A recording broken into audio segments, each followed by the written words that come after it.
ឲ្យដោះសោះមិនឈប់យំចឹងអូចាំម៉ែប្រាប់បើតឹងដងម៉ែកូនពូកែរងំពេញដោយបញ្ញាបើផ្អឹបត្រឹមត្រូវទៅល្អទៀងទារក់នឹងមេដា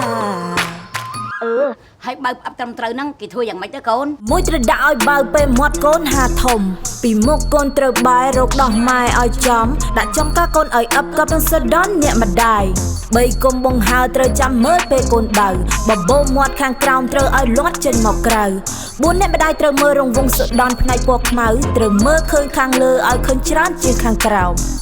បើផ្អឹបត្រឹមត្រូវមាន4ចំណាំធ្វើជាប្រចាំទៅកូនបវរ